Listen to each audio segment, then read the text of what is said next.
The first SARS-CoV-2 infections have been confirmed in other great apes as gorillas in San Diego Zoo test positive for the new coronavirus. These are thought to be the very first cases in captive primates, and as gorillas share 98.4% of their DNA with humans, they are particularly susceptible to human respiratory diseases.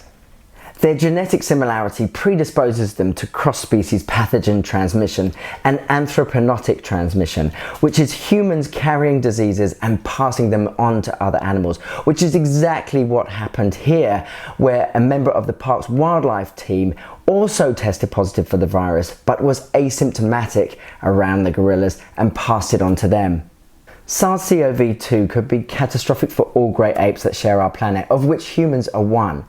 The effects of COVID-19 on the human population have been devastating, and as the death toll soars to over 2 million deaths worldwide, the true impact on other great apes is yet unknown, as many of them are already facing extinction due to habitat loss, poaching and disease. The gorillas at the San Diego Zoo are western lowland gorillas, and their population has already been depleted by over 60% in the last 2 decades. The Wildlife Park's Executive Director, Lisa Peterson, gave this statement. Hi, I'm Lisa Peterson, and I'm the Executive Director here at the San Diego Zoo Safari Park.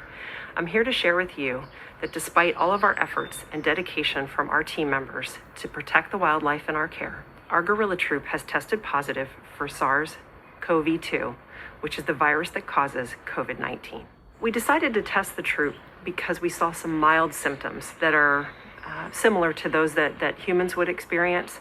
And at that point, out of an abundance of caution, we thought it would be best to understand if they were in fact exposed to the virus. So we did fecal testing on the gorillas, and we sent out those tests and got a tentative positive on Friday. On Monday, we received a confirmed positive from the USDA veterinary lab. So we suspect that the gorillas got this virus from an asymptomatic team member. And that's despite all of the precautions that we take. We follow CDC guidelines, we follow San Diego County health guidelines. The team wears PPE around all of our wildlife.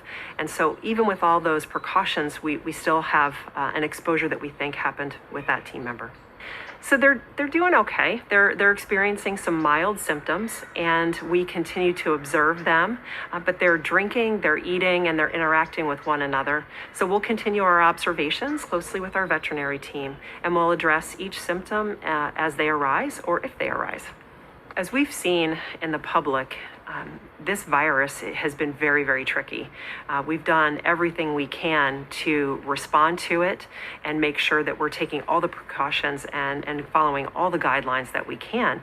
But as we see it evolving everywhere around the world right now, we know that it's evolving, it's changing, and the best that we can do for humans and wildlife is just to ensure that we stay up to date on any protocols, that we remain nimble so that we can respond accordingly, and make sure that we're doing the very best we can to protect both our team, our guests, and wildlife as this unfolds.